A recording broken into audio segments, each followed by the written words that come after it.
This is why the US says we have to have this giant military. It's also been the downfall of many of these powerful nations when they extend their military, like the Roman Empire, right? You can go back to that era, and you could see how these empires, when they get greedy and they start to really expand, that is also their downfall. But never in the history of the world has there ever been a strong nation without strong defense, without strong military might. Never in the history of the world. So that's the answer. I mean, North Korea, you look at North Korea, and we were having these discussions about that. Oh, they're going to get a nuke. Oh, no, all this. And then they got one, and then everybody just stopped talking about North Korea. It was like pretty much overnight. It was like, okay, let's just stop talking. Let's just not upset them because they have nukes and they could fire them off at us. So that's the obvious answer. The question is, can you get to the strong military? And I understand if you have a religious theocracy that's leading the country, and they might say, well, we don't really want to be that type of aggressive country.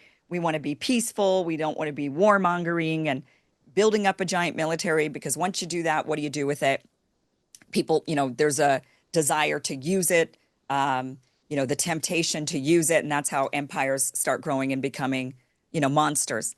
But so I understand that, but I mean, it's an easy answer. The question is, how do you get there without being blown up first before you even make it to that point, which was North Korea's question, right? They were trying to figure out, how do we get these nukes? How do we do this before they come after us? And it's tricky, but they were eventually able to do it. Clearly, Israel's also been able to do it sneakily, right? They won't admit it, but we all know they've got nukes, although sometimes I question it, because I think if they had nukes at this point, they probably would have used them on Iran by now, because they've shown themselves to be a bit unstable in their thinking. But I mean, that's the obvious answer. Never in the history of the world has there ever been a strong, stable country without a strong, mighty military. So I mean, Yeah. Kim, Kim, I think this is not an ideological issue, but it's from a realistic perspective, a cost and benefit, issue. When you're strong, it means that if somebody else wants to inflict damages on you, they will face consequences. right. The higher the cost is for them, the lesser the chance will be that they will attack you or they will do something against you. And the best way to stop a war is what? The best way to stop a war is being ready for a war. So Iran, to the extent that it can, wants to strengthen its military capability in order to send a message to the other side that if you want to attack another time, so you will face these consequences or those consequences and repercussions. And in case of a renewed conflict in near future, or I mean, a far future, I think the intensity of that conflict is going to be more severe comparing to the past. Maybe this time, again, the red lines could be redrawn, maybe if there's any left. So that's why, by responding to the attack, which is coming from the other side, the response by itself is not the matter, but the point is to make sure that the other party understands that it will, attacking another country will have its own costs. Whether they are able to, tolerate that cost or not is the issue which could establish a deterrence or can stop any further or likely attacks in future.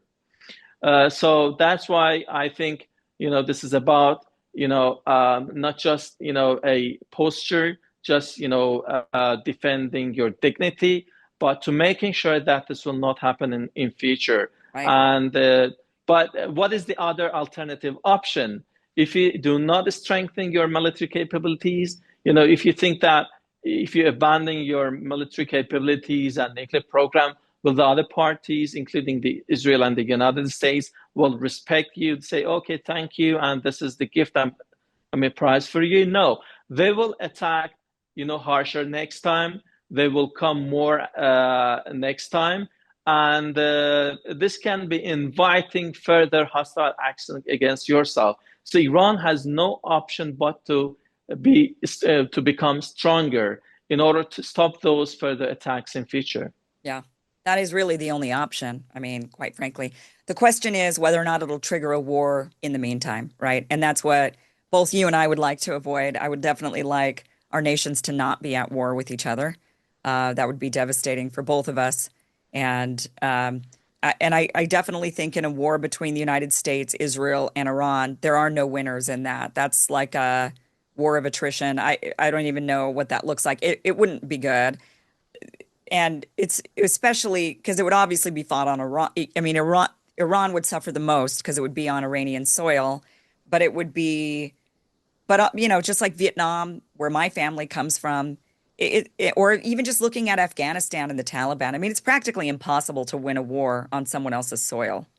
I mean, you could try to drag it out for 20 years like the US did with Afghanistan, but or you could try to do it for however long in Vietnam and lose a lot of soldiers until people finally say, bring them home. You know, this is ridiculous, but it would be devastating. I do hope that at least there's some sense in Washington that, you know, they understand that calculus, that it would be devastating and that they probably wouldn't win anyway. So what's the point?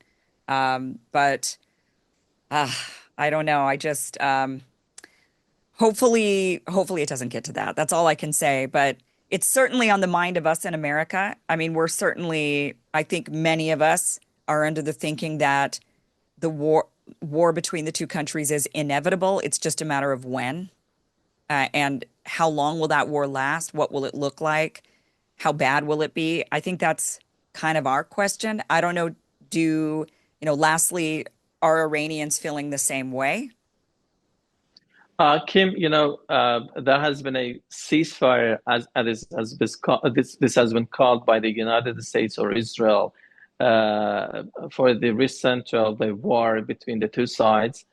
But Iran sees that as a kind of operational pause, not a ceasefire, because it believes that the other parties cannot be trusted, as they were not, able to trust the United States amid the negotiation process, and so they are not going to trust, the same actors and players. In addition to that, Israelis about that, military sphere, aspect as well. So that's why Iranian military is in a ready mode, in a high alert mode, in a way that there could be an attack coming from Israeli or American side anytime in future. So they have been and they are prepared for that scenario. And the point that, there was a ceasefire or at least a pause in that conflict was not about Israel or the United States doing a favor to Iran. The reason was that, Israelis in the beginning, they thought that by assassinating and killing Iranian, top military commanders, or, destroying its military infrastructure, they will be able to stop Iran's response.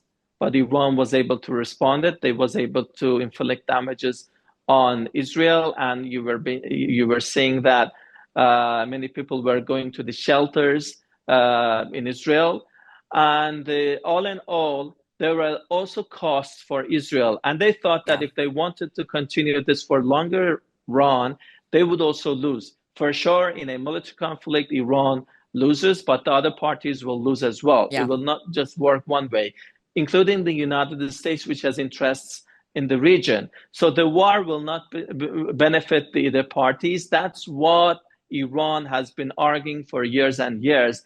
But Israelis somehow started a gamble. They wanted to try whether they can achieve their goals in relation to Iran.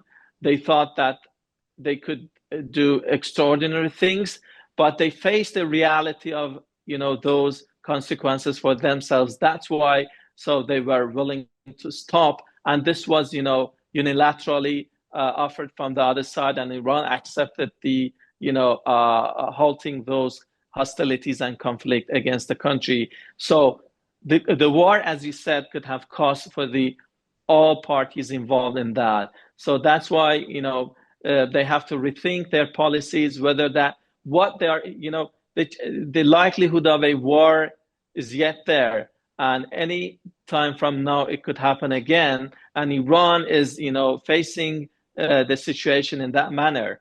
But the point and the main question and the more serious question is that what uh, they can achieve and get from that, a renewed conflict and war. Yeah. You know, against the backdrop of the unity among Iranian population, they cannot bring the regime change as long as the people, support the political system. But this also, let's not, interestingly, this backfired. They wanted to somehow provoke people against the government, but this increased the level of support for the government among Iranian public. It has undermined the possibility of a regime change in the country, or per the opposition themselves.